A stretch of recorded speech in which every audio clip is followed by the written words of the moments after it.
Welcome to day 2 of the CentreCourt MBA Festival with Poets and Quants. I'm Matt Symonds, and with John Byrne, we're hosting admissions directors and alumni from the world's top business schools. If you joined us yesterday, you will have perhaps shared a panel that I had with alumni from INSEAD, from IMD, from Imperial, and from ESMT Berlin. Essential viewing. We talked about kindness, we talked about humility, we talked about purpose. 4 brilliant individuals. So I'd just like to start, as we now move to the admissions side, by congratulating all 4 schools for making decisions to admit this caliber of individual. They were on every level, on a personal level, professional level, just outstanding. And it's lovely to have so many friends for the first admissions panel of day 2 at CentreCourt. Welcome back, Virginie Fougea. Virginie is the Global Director of both Admissions and Financial Aid at INSEAD, and that map behind has little stars for all of those INSEAD campuses that you now have, Virginie. We're also joined by Anna Farrus, who is Director of Admissions at IMD in Lausanne. Anna, it's lovely to see you again. Amy Duckworth, who joined the Imperial College Business School as the Admissions Director just in the end of last summer. So you're going through that first round of all those brilliant, talented individuals applying to Imperial, and a very dear friend, Nick Barniville, who is the Associate Dean of Programs at ESMT Berlin, and also very astutely involved in the EdTech project that ESMT has. So thank you, all 4 of us, for taking the next hour. As you know, we're both streaming. People are watching us on the homepage of Poets and Quants, but also joining us on Zoom. I will try to keep track of the questions as they come in. But I thought we'd just sort of take a look. It's been, nearly 12 months now that the world has been turned upside down. 2020, you all somehow survived, perhaps have approached 2021, learning from that experience. Virginie, it's been a crazy 12 months, but you've kept going. You've continued to admit brilliant applicants. Can you just talk us through recent months and then what you're seeing both for the September class intake and January 2022? Yes, thank you, Matt and John, for organizing this festival this year again and inviting us.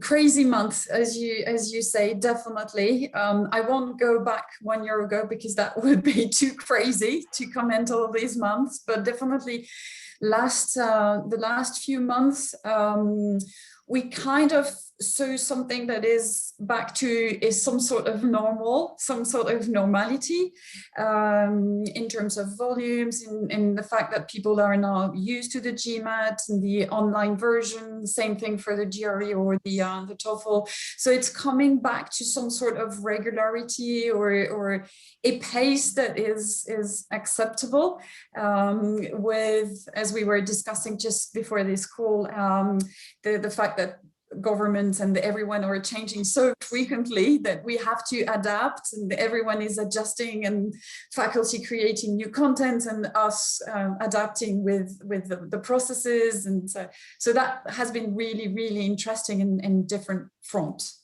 definitely. But September looks back to normal.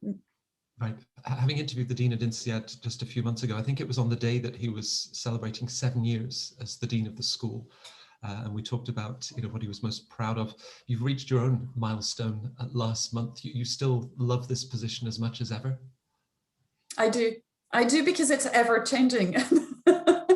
And I didn't know a few months ago that I would have to reinvent the process completely without GMAT and evaluating applicants without a GMAT, for example. I didn't know that we would have to reduce the class size by half all of a sudden. I didn't know I wouldn't be able to visit my team in Singapore the following month.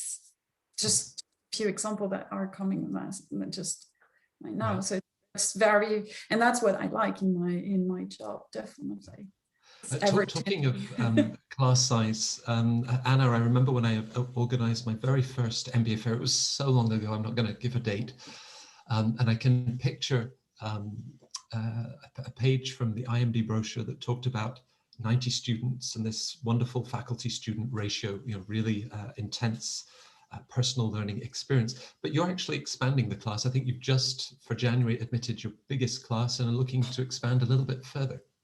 Yes, indeed. For the first time ever in IMD's history, we welcome 98 candidates, which still is a very small class size compared to some of our colleagues here. But yeah, we added 8 extra candidates. And for next year, we're looking into expanding the class size a bit more. So probably between 100 and 110.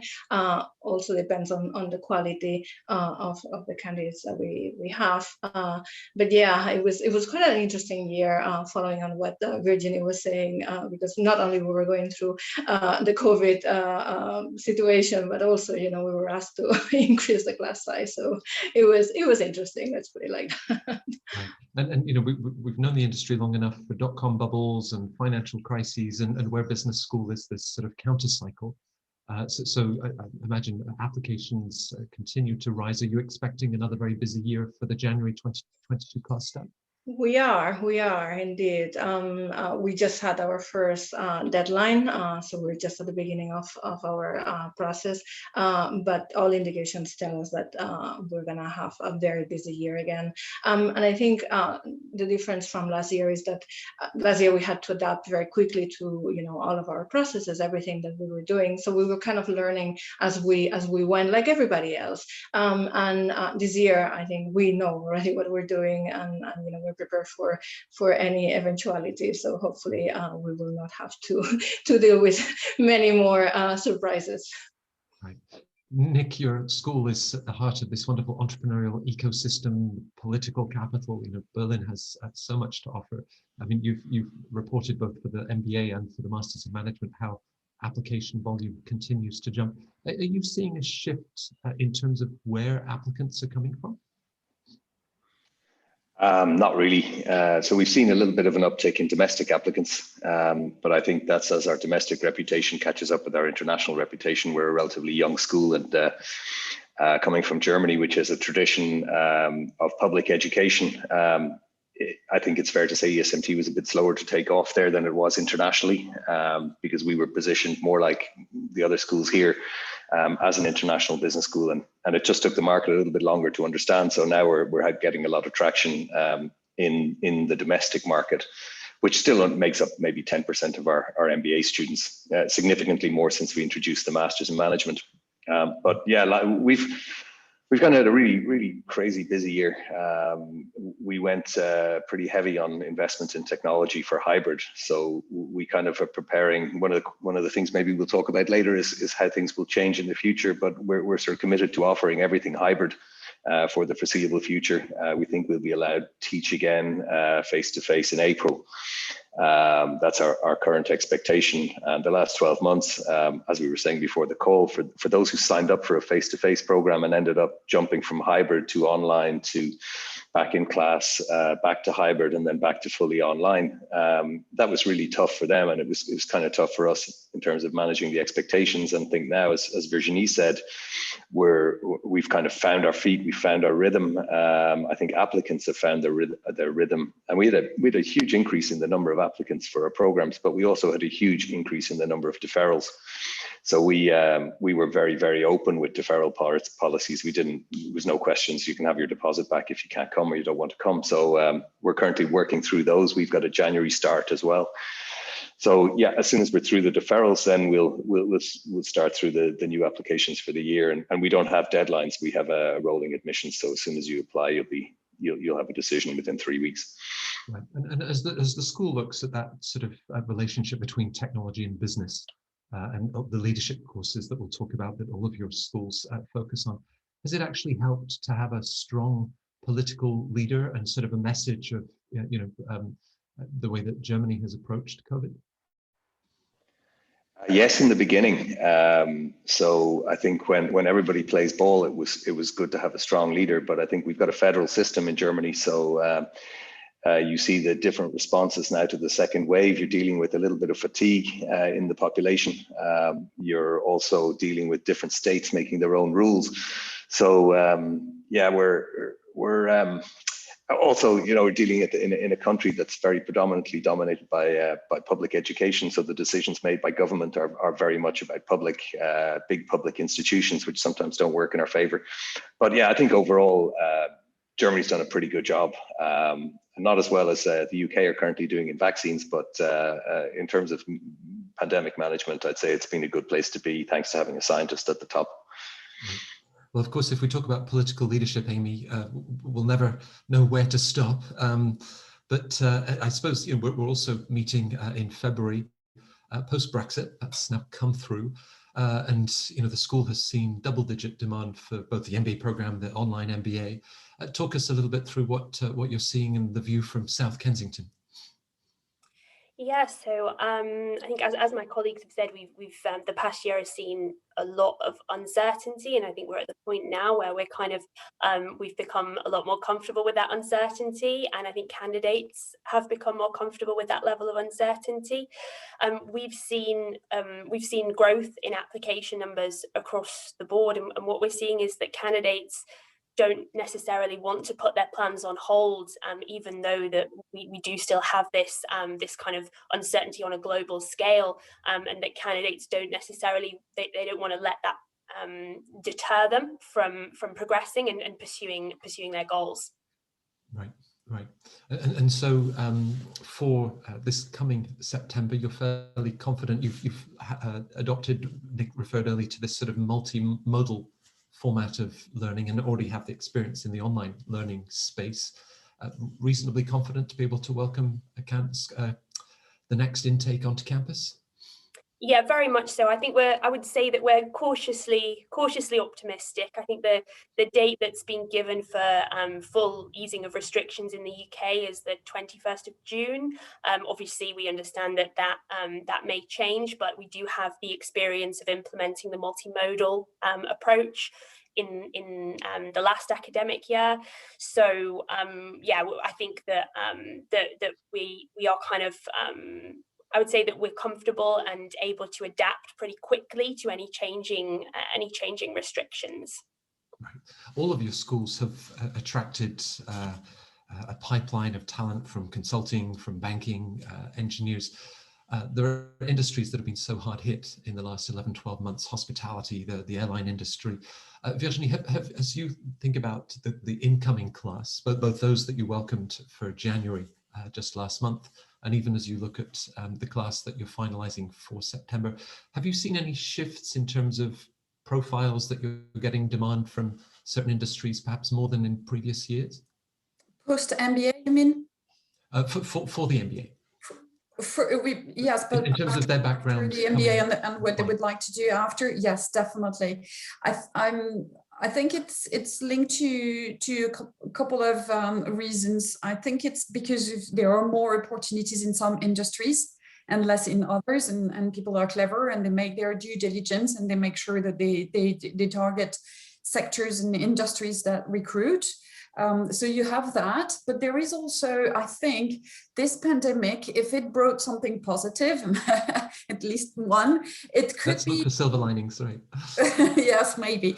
It's possibly the fact that some people are considering to review or revisiting or rethinking the way they want to interact and the way they want to do business.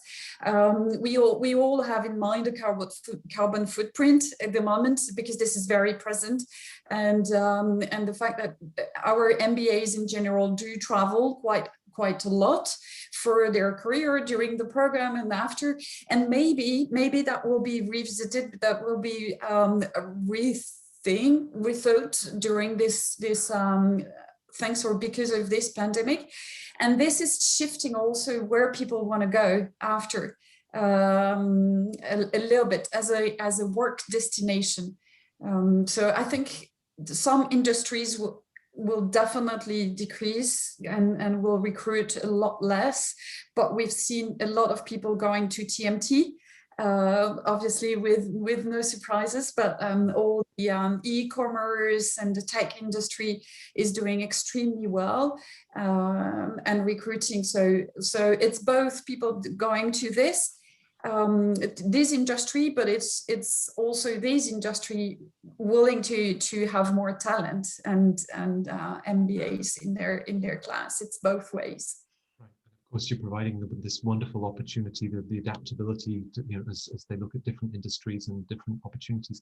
From the intake perspective, Anna, European business schools traditionally, perhaps the average age was 2 or 3 years older than their US counterparts. Are you seeing, you talked to me the other day about more younger women, sort of 26, 27 that are looking at the program. Do you think it is changing when people are placing the idea of a year at one of the top business schools in their path? Yes, I think the COVID pandemic has made a lot of people think about the future in a different way, and the value that they can bring to the different companies by having gone through an MBA and helping rebuild some of these companies or just make everything a little bit better. And so I think people are maybe thinking that's what we've seen in our MBA in the applications, with younger candidates. They may be thinking to join us a little bit earlier than before. Right, and perhaps as we look at the mechanics of the process and how they can reflect, that early stage career, but already their accomplishments and the path. Nick, you've worked at several of Europe's top business schools. At a fundamental level, I mean, it makes sense. Applications rise. It's a great time to go back, invest in yourself, build your skills and a network, and then come out onto the job market a year or two from now to help the world get back on its feet, right? Yes, I think so. I think we're seeing actually the job market isn't as bad as we expected. So, I mean, I don't think people need to be overly concerned about hiding out, certainly not in Western Europe anyway. So on all sorts of levels, we haven't seen the total collapse of the job market that we thought we might have. Maybe it's around the corner, we're not sure, but it's definitely a good time to go to business school. What we're seeing is people have had a lot of time for introspection over the last 12 months. People have been sitting in front of their computers, like probably everybody listening today, and they've been asking themselves, am I really happy with what I'm doing in my job and career? Because if you spend all your day behind your computer, it becomes very obvious what your job is. So you strip away everything, you strip away all the social interaction from the job. And we've seen a lot of people who maybe never considered doing an MBA before, who've really decided, actually, I don't believe I'm fulfilling my potential by staying in my current position now that I know exactly what it is that I do. And those sort of conversations have been really interesting. And that's been kind of across the board. We haven't seen any particular industry more represented, but we have seen people who've got an affinity to technology who've come. That's kind of increased. It used to be, people would come to us because they really wanted to come to Berlin. Now we're seeing a slightly higher percentage of people who are more location agnostic, but more technology affine, who say, okay, I want to go into those sectors which are more future oriented than maybe some of the more traditional sectors. Yes, and I mentioned the wonderful alumni from your 4 schools yesterday. I think Gabriella, your ESMT alumna who'd built a successful career in consulting in Brazil, she was in a comfort zone, and she said, I want change, I want new experience, and took that leap of faith and had a fantastic year. So Amy, do you often see that profile of the career switcher and how business school is then going to facilitate that pivot? Yeah, definitely. I think it's really it's really common for people to want to use the MBA as a platform to make some sort of change in their career, whether that's their location, their function, or their industry. And I think it's an interesting point that Nick raised about this period of introspection that we've perhaps all had the past year, and I think that I've seen evidence of that as well, of people actually thinking, what do I really want out of life, and am I doing what I really want to do? Am I doing what I love? Am I doing something that makes an impact? And I think that those sort of questions can drive people towards thinking of career switches, thinking of re-entering education, and business school can be a great opportunity to combine those re-entering education and also career goals. Sorry. Well, one of our viewers has asked, he's already got 10 years of experience. You know, with Anna, we were talking about maybe younger women applicants applying to IMD. Given people looking for that sort of shift, Amy, are you receptive to individuals perhaps in their early 30s now applying to business school, and maybe just a few words of advice of how they can then best leverage the great experience that they would bring? Yeah, definitely. I mean, I think that we do typically have a range of, in terms of years of work experience in our full-time MBA class. The program is really designed more for mid-career professionals, but I think our average age is typically late 20s, and as I mentioned, there is a range, so we will see some people coming in a bit below that and some people a bit above that. I think that we do have a range of MBA programs at Imperial. We also have a global online program and a weekend MBA, and typically we see candidates with more experience for those programs. We also have an executive MBA. So I think that for applicants who have more work experience, who want that full-time program, I think it's important to be really clear about the motivation for choosing that program, and kind of have a clear rationale for why that is the right program for you and how it fits with your career goals and your plans. Right. We'll be devoting the second half of the panel to your work, your team's work, and assessing, profiles that come in from all over the world. We have a very global audience at CentreCourt, and for that introspection, they've said, right, business school is the right time for me, and they're obviously trying to identify the right schools for them. So I'm going to ask each of you, and I'm sure you could give answers that would run into hours if you gave a full answer, but perhaps one thing.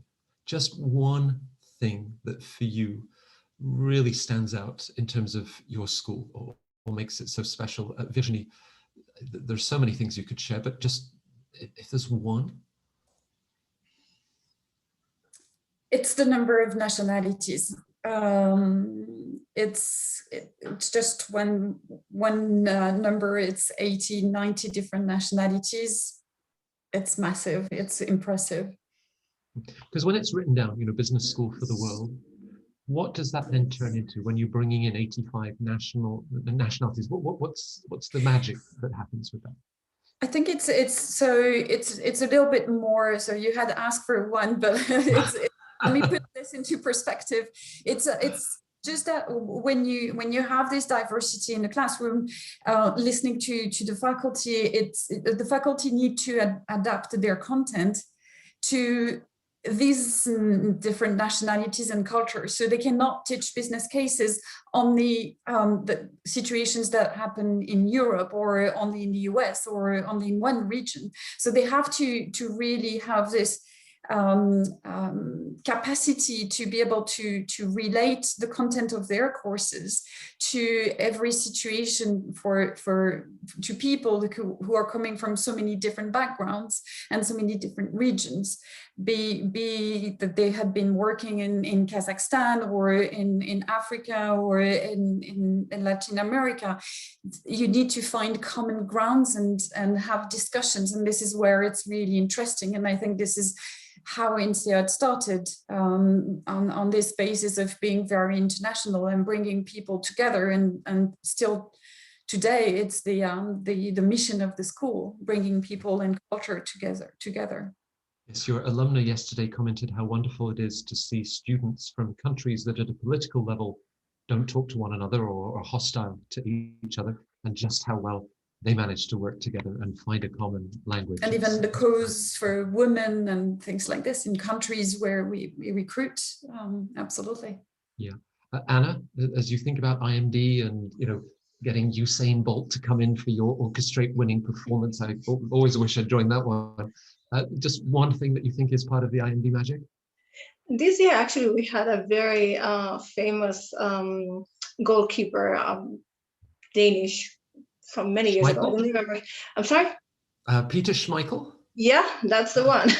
I'm a fan. I'm a big fan. See, I'm even though I'm from Barcelona, my knowledge of football is very small. So name another Danish goalkeeper, Matt. Name another. Well, he played for my team. We had unparalleled success with that guy in goal. So good choice, Anna.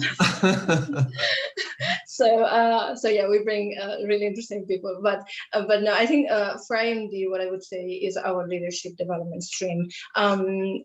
The way we actually talk about our MBA is that it's a leadership development program that happens to teach you also the MBA toolkit, but really the focus is the leadership development. Our school IMD only has the MBA and executive MBA programs as degree programs, and the rest of the programs are all executive education programs, and they are all focusing on leadership mainly. And our MBA is the longest leadership program that we have on campus, and it lasts a year. And I think that's why, well, we know that that's why our MBAs choose us. It's because of that leadership development.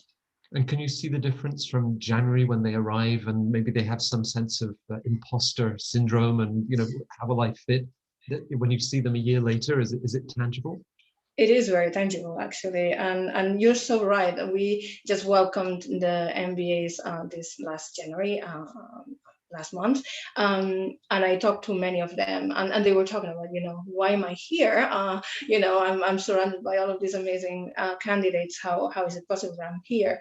And that's very normal. I think it happens to the majority of them, unless you're very, very confident. And by the end of the year, and I have one example that I was thinking about the other day, somebody who just graduated in December last year, and when he joined the program, his communication style, his whole presence was interesting, let's put it like that. And by the end of the year, it's not like he was a different person. He was the same.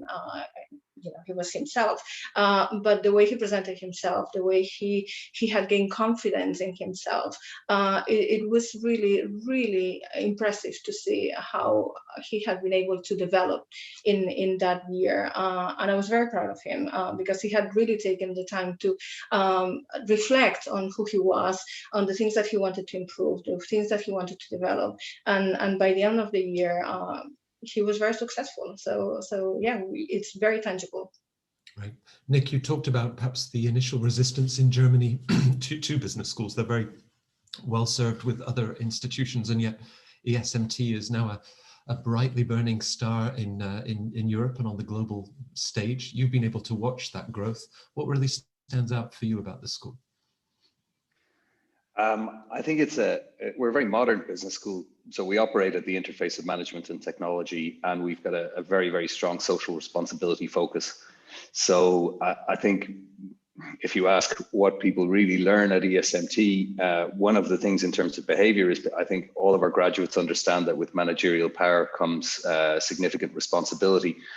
And we try to work with people to understand what that responsibility actually means to all sorts of different stakeholder groups. That builds on so we have 3 academic pillars, which is analytics, innovation, and leadership. And so really, I think if I was to sum it up in a word, it's a modern take on a business school, where we're very, very forward looking, and we don't have very many legacy sort of people who've been around. Where we're only 20 years old, so we don't have a huge legacy of things we need to convert to the new and modern world. We're very much industry focused, so we work very closely with companies together. But yeah, I think the one key thing that stands out for me that I'm probably most proud of in the school is the idea that everybody who graduates from our program can go on a fellowship in a social impact environment and get paid to do it for 6 months after their program, and that's open to every graduate from the school as a commitment to social responsibility. Yeah, and following your Twitter account, seeing stories coming back from Africa, I mean, it was just a wonderful mix of projects that they then follow. It's a great initiative. Plus, we get to see you wearing your shorts. Please don't go near my Twitter account. LinkedIn is better. My Twitter account is an embarrassment. Amy, I'm going to frame that same question, mindful that, of course, in the summer last year, you chose to join Imperial, having worked at another great UK business school. So perhaps it's in terms of what you saw at Imperial that you were so excited about. Yeah, I think for me, it's very much a fusion of business and technology. So Imperial's part of, Imperial College Business School is part of Imperial College London, which is a leading STEM institution. And I think that very much is part of, it's part of who we are. And we tend to see candidates and students who have a strong interest in technology and in innovation and entrepreneurship. And yeah, I think for me, that's one of the things that that really excites me about Imperial is the technology and innovation piece, and kind of this the way, always looking for ways to do things differently, using technology to stay at the cutting edge. Right, yeah, and of course you're in a magical part of the city with the V&A Museum, the Royal Albert Not right Hall, now. I'm in my living room. I'm in my living room with my dog next to me right now. Home comforts, but once you're back, it's a vibrant yeah, part of no, of the city. it is. I'm really looking forward to actually being on campus. It's a brilliant location with the kind of museums, galleries, so many cafes, restaurants, bars, and it's a great part of London to be in. So I'm very much looking forward to actually being there. Though sadly I won't have my dog then. So give and take. So our other three panelists all have an MBA, full-time MBA program with a January class start, or INSEAD of course has two options. So just staying with you, Amy, for the September intake, one question that we've got from a lot of viewers, is it too late? Is it too late to apply for this September? We can think about everything they now need to pull together, but you're still accepting applications? Yeah, we are definitely, I would say definitely it's not too late. We have, for our full-time program, we have 5 admissions rounds in total, and we've only had 2 deadlines. Our next deadline is coming up at the beginning of March, and we have another deadline at the end of April and a final deadline in June. So there is still time, and I would say even though we're kind of coming into the second half of the admissions cycle, I think it's not too late to do your research, to attend. We're still putting on a lot of online events. It's not too late to reach out and connect with alums, current students, even though you may feel, there's a rush or a pressure to kind of get your application in quickly. I think, don't rush it. Take time on your essays and your personal statements, because it's better, it isn't worth it to rush it and submit something that doesn't show you in your best light. With 2 class starts, Virginie, it never stops. You've got deadlines almost every month of the year. But I suppose as we look at the January 2022 class start, a first round deadline on March the 4th, and then 3 others. Maybe you can just address deadlines for readers in terms of they're thinking, it's, we've all said it's, high application volumes this year. Maybe I should rush to be among the first, but just share a few words in terms of how you and the team, and with the experience that you have, are really using each of those 4 rounds to fill the class, rather than taking 99% of those that apply in round 1. In round 1, yeah, this is a big myth in the business school environment. The fact that you need to apply round 1, I think it's also coming from some of the way US schools function with early birds. In Europe, we tend to have rounds that are pretty similar in terms of number of offers.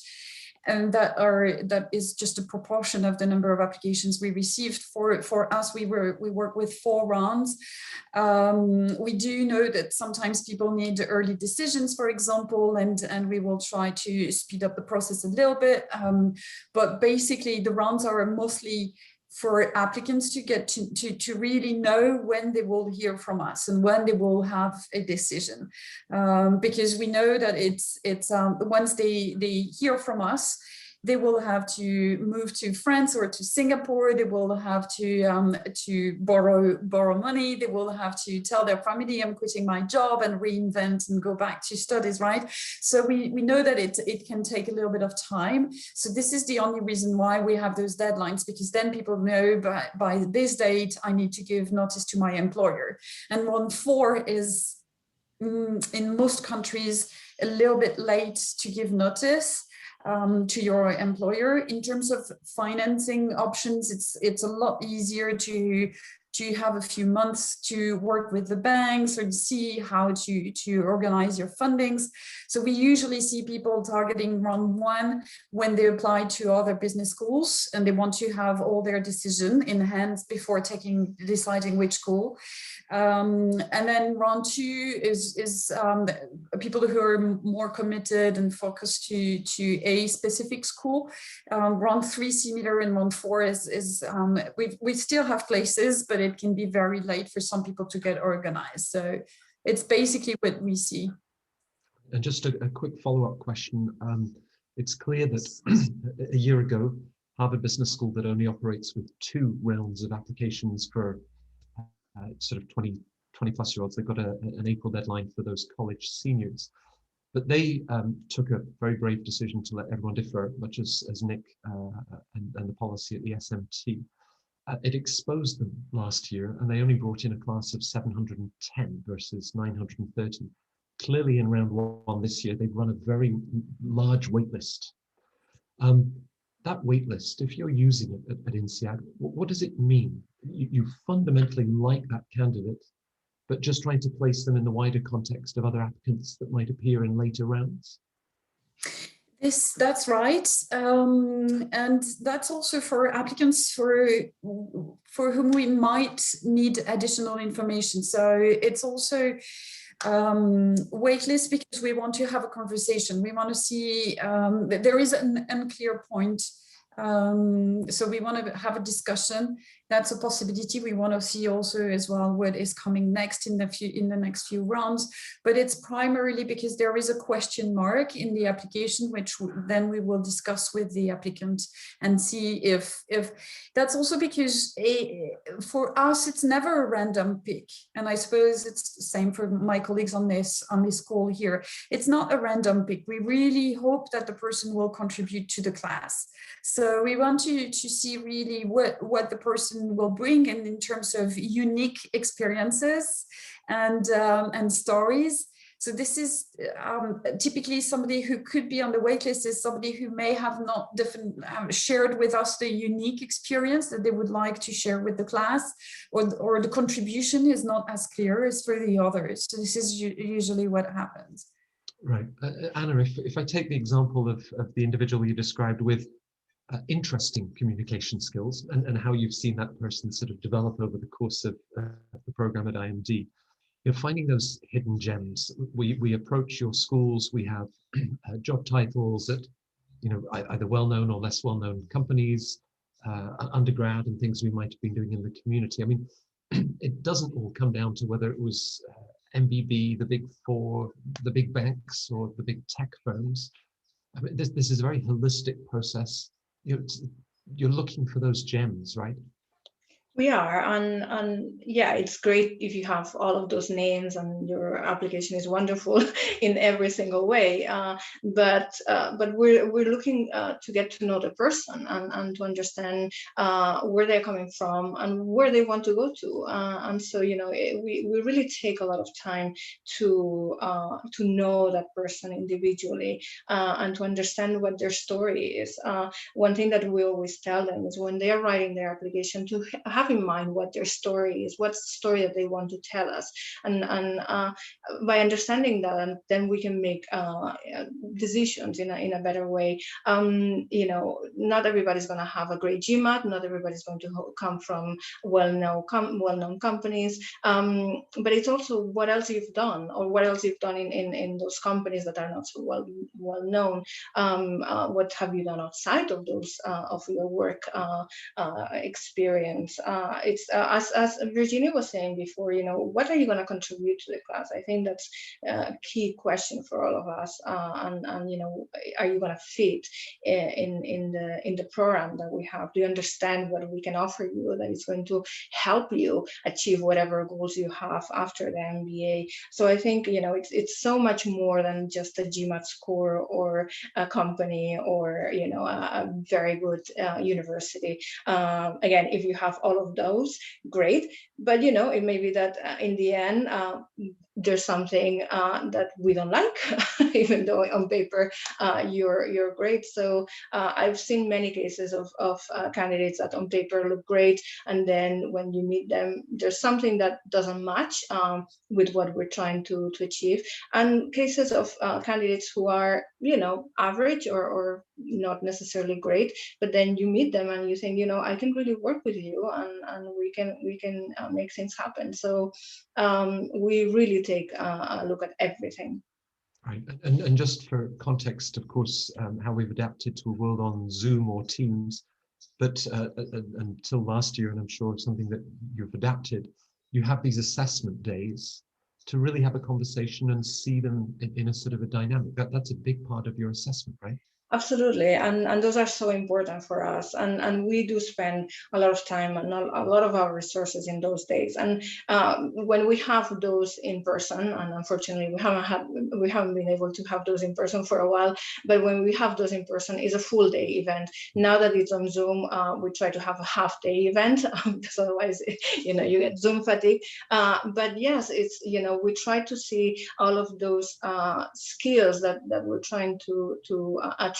So from teamwork, drive, communication, and so we have created all of these different activities and exercises. Some of them are individual, some of them are group exercises, to really be able to create the right class and attract, get the right people in the class. So we spent a lot of time and a lot of resources in that. Right. Nick, you've talked about that intersection of technology and management, but also social responsibility, and the wonderful example you gave of the fellowships. So, beyond the data points of GPA or GMAT and GRE scores, what for you is really important in the application to get that sense of an individual, perhaps their value system, and really how they're going to fit with a school like ESMT? Yeah, I guess we're a pretty experienced team in terms of interviewing, so we don't have assessment days. We rely very heavily on the interview. And for us, it's really, what do you want from us, and is that what we can deliver? If you make it through to interview stage, it looks like we believe we would have something to learn from you, from your personal and professional experience that you've articulated in your application. You won't get through interview stage if you come across as somebody who's not going to fit with the value system. It's hard to tell, but on a piece of paper anyway, you just won't get through if you come across as Gordon Gekko. But in the interview, we will probe about, what is your attitude towards certain let's say aspects of responsibility in leadership and in management. We're not looking for Mother Teresa from every candidate, but we are looking for a certain commitment to issues of sustainability, issues of inclusion, and really trying to sort of elicit, how people view the world. I think, I've changed a little bit in my own view of applicants, thinking originally when I joined the industry. So I worked with Virginie from 2000 to 2005 in INSEAD, and I was a very different person then. I believe that business schools can actually completely change people when they come in. But now I realized, after all these years, people have their set value systems. And we don't want to use if you imagine us as an airline, we don't want to fill our seats with anybody who might show the propensity to use our education in the wrong way. So we're just trying to understand, okay, is this person going to have a positive impact on society? And it's not that they all have to go into not-for-profits, but that's really kind of what we try to look for. It's difficult, and it's more an art than a science. But yeah, that's what we try to do. And one of the things, one of your prep questions, as you said, is what do you look for in a CV first? The first thing I look for in a CV is the number of foreign languages that you speak. And that's where I start, and then we work from there. I'll come back to Virginie on the languages. Just one follow-up with that in terms of, and now it's gone clear out of my head. It'll come back to me. Amy, when candidates sort of measure themselves up and say, am I good enough for your schools? They're reassured because they have the average GMAT score, they have the average GPA, and probably if you publish the average height of your students, they'd be reassured to see that they were 5'10.5" or whatever that number might be. But you're not looking for averages, you're looking for individuals. So, you know, if you didn't go to the IIT or Lady Shri Ram College or Tsinghua, the big, that shouldn't stop you, right? No, of course not. I think, as my colleagues have said, we take a holistic approach and we value diversity. So we're looking for people who can bring something different, contribute something different to the class, because a huge part of an MBA and the learning experience is peer-to-peer learning. So actually, it's really important to put the right people in a room or a virtual room together, and that's just as important as the curriculum itself. And then, Nick reminded me of the question on the person's CV or resume. Yeah. You know, we can work down on those dates and where you studied, the fun stuff down at the bottom, and including languages that you might speak, and computer languages too. But where do you like to start on a resume?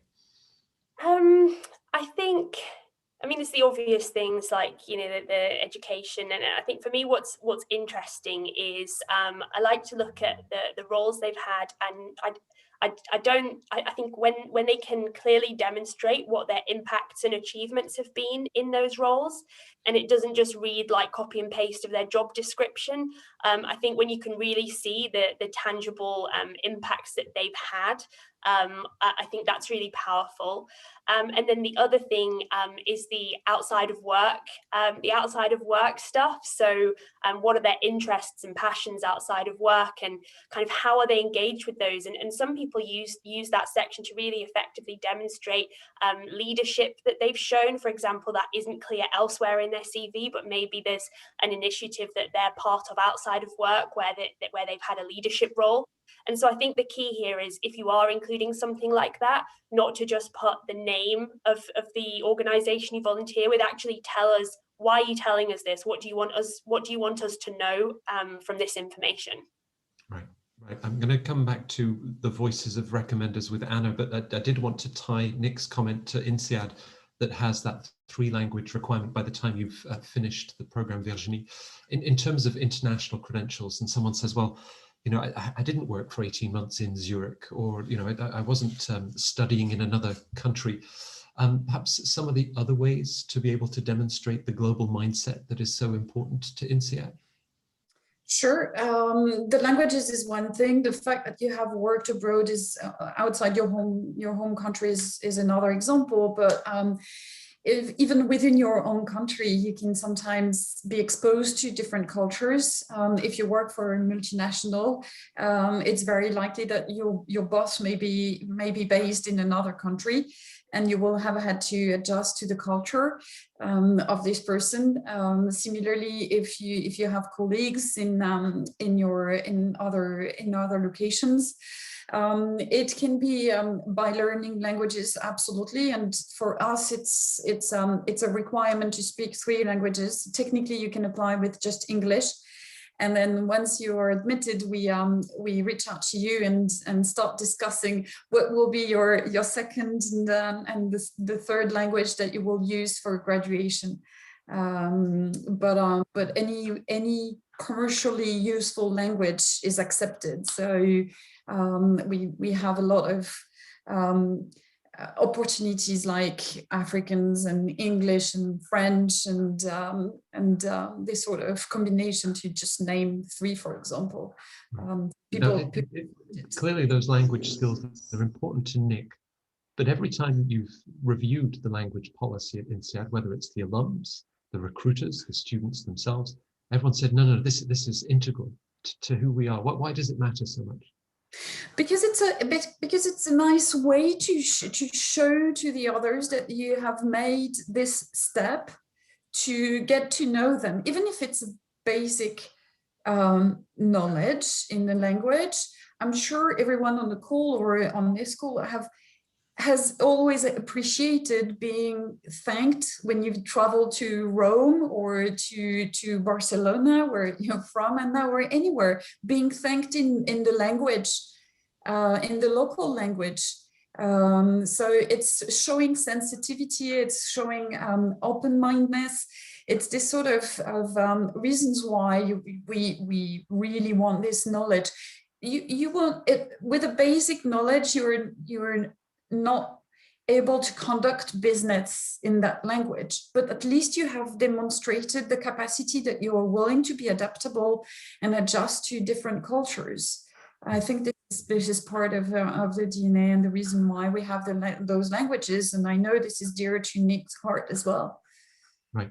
And with so many nationalities at all of your schools, Anna now with 98 and soon 110 students, 40, 50, 60 nationalities. I wanted to bring in from Amy's comment about, how a resume sometimes it can be flat. It just sounds like a job description rather than capturing the impact.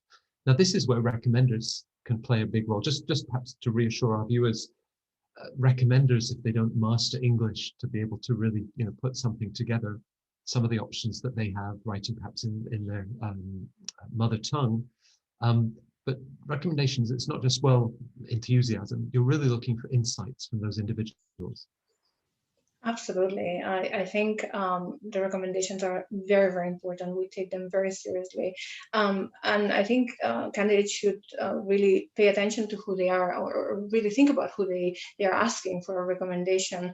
One of the questions that we get all the time is, should I ask for the CEO of my company? It's a bigger name, it's more important. And the answer really is, well, if you work closely with your CEO, absolutely ask them to provide that recommendation for you. But I prefer that candidates ask somebody who knows them, who has worked with them, who understands what their strengths are, what their weaknesses are, and they can talk about it, and they understand the value that an MBA can offer them more than the name of the recommender. So I think choosing the right recommender is very, very important, and we do take a lot of notice on them. What is your advice when the recommender, for whatever reason, says, how busy I am, or for whatever reasons they say, why don't you write your letter of recommendation? I'll sign it, of course. There's the ethics of writing your letter of recommendation. It's very difficult to not sound like your voice. But in then, should you look to somebody else if that's the only option that they've given you, or is there a way to frame and sort of edge them along so that they ultimately write that letter? That is a very good question, because I'm sure that happens very, very often. And I'm sure that some of the recommendation letters, and I know actually for a fact, because you can tell when the recommendation letter has been written by the candidate themselves. If there's no other option, there's no other option. But I think it's always good to find somebody who cares enough about your development that is going to take the time to write the letter themselves. So I would try to find another person to write the letter. Right. Sort of a close substantive relationship. Nick, I think the image of this sort of airline setting off and filling the seats with people that really want to be on that flight to the Canary Islands or wherever it might be, it took me in a different direction. But you talked about alignment with the school and with its culture. You and Rick and Nicole and other members of the ESMT team have been very active, info sessions and Zoom webinars and the rest. Beyond looking at the website, what do you think are some of the most helpful ways to get to know a business school? First of all, obviously to visit, but that's sometimes not possible. Just quick comment on recommendations, because I feel quite strongly that 99% of recommendations are completely unhelpful and rubbish. If they come from an alumnus that we know, it's usually very useful, and if they're anything other than brilliant, it's useful. But other than that, they're useless, in my view. So I would say, unless you have a brilliant recommendation, don't apply, because it shows you've made the wrong choice. But at ESMT, we don't take any notice. When you describe the recommendation as being useless to you as an admissions committee because it provides no useful insight? It provides no added value because it says this candidate is fantastic. And if it says anything other than that, then it's taking your application down a notch rather than adding to it. And I think people over obsess about the recommendation a little bit. Anyway, that's my opinion on that. It might be different to everyone else's. Going back to your question, how to get to know the business school. I think talk to current students, talk to recent graduates. I think there's very little point in talking to graduates from more than a few years ago because the schools are changing all the time. But just ask for connections. Maybe find a club in the school that you have a similar interest to and ask, can you attend one of their events? The admissions team will put you in touch with any of these particular interest clubs and just sort of see, well, what's the level, what's going on? Ask, can you attend a class, whether it's virtual or face-to-face? Yeah, very, very simple. Just don't be afraid to network your way in to find out whether you feel comfortable there or not. I think that we're very open to that because ultimately all of us want to get the people in our programs who are going to fit. So it's generally not that difficult to find connections at lots of different touch points. You know, I love you for your candor and how outspoken you are. I'm not going to let the letters of recommendation go because, you know, we're asking thousands of individuals to take the time. And so maybe we're approaching them the wrong way and they're just sort of puffing something up. This candidate's extraordinary. They walk on water, whatever the images that they might provide. You know, Amy, Virginie, what would make a good letter of recommendation? And we don't all have access to alums that we work with to write that letter for you. Amy, to start with you. Yeah, I mean, I think for me, the length of a letter of recommendation is quite telling. If I think this goes back to Anna's point about choosing someone that you work closely with. If the letter of recommendation is incredibly short and brief, but it's very positive, that doesn't really tell us anything. I think that what's useful is where the recommender gives detail, like gives examples and gives insight into how you work and perhaps backs up maybe some of those impacts and achievements that you've talked about on your CV. So I think just, you know, a letter that's just being kind of very positive and enthusiastic isn't that helpful. I think it needs to be backed up with concrete examples. And if the letter of recommendation is very, very brief, then it most likely will fail to do that. And I think that go back to the question about if someone doesn't have time to write you a letter of recommendation, then ask someone else, because if they don't have time, then they're not going to spend the time to write something that's useful. Yeah, I think that those would be my comments on. I mean, you don't tend to see I don't think I've seen a bad letter of recommendation. I mean, you don't tend to see that, but what you will see is brevity, and I think that can be telling. Presumably getting them to be candid themselves, because otherwise, if it is all fluff, you don't really have the sort of the depth or insight that would help you and your teams. As we wrap up for today's session, and of course, then we have the individual outreach sessions, and for all of the viewers that will be joining our panelists to talk directly with them. This is Zoom. We've all been using Zoom for 11 months now, so turn on your cameras. Don't be shy. I mean, look at these wonderful people and the time that they take to answer questions. So obviously, encourage you to really engage with them afterwards. Perhaps just Virginie, for you, a few final thoughts on the question of imposter syndrome.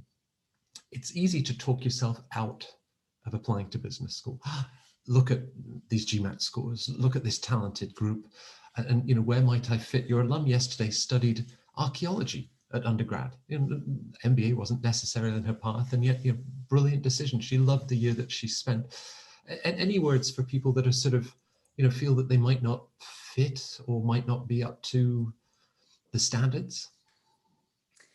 Definitely. I think the idea is just to project yourself in that school. If you feel that you have a fit or a match, then this imposter syndrome tends to disappear a little bit, because in fact, if you think, oh my God, this person has done that, but if you really work on your application and you feel, oh, maybe that could be very interesting and I could be interested in sharing this with my group.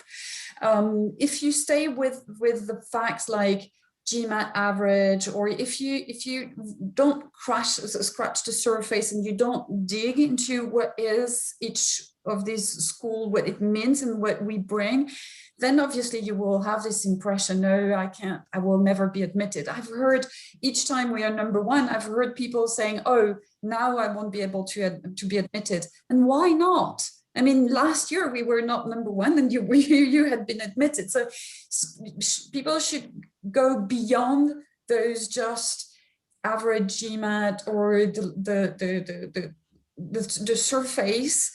And then you realize that you indeed belong to the place because you are convinced that this is what you're going to bring. And when you do your due diligence, you realize, okay, then I will do this and I will do that and I'll get admitted. Yeah, well, I think all of the viewers have been able to see you as heads of the admissions teams and programs, just the level of sort of warmth and insight, how you share. As you know, I talk to many thousands of applicants to the top schools every year. And whether it's Paula and Susie in Lausanne or Rick in Berlin, Joel and the team in South Kensington, or Virginie, your colleagues, Mike and others in Fontainebleau, all of them have said they took the time. I had questions, they answered my questions. They even gave me feedback, when it didn't work out. Thank you, all four of you, for your time on this panel. It really, really makes a difference. As individuals try to find those right school choices. Enjoy the conversations that follow. We've, as viewers know, we've broken it up. We didn't want you to have to choose. We want you to talk to all of the schools. So we've got 2 schools for a 30-minute session and the next 2 schools for 30 minutes. So you can really enjoy those conversations. But Anna, Amy, Nick, Virginie, thanks for joining us at CentreCourt, and stay safe and stay well. Thank you so much. Thank you. Thank you. Bye. Bye.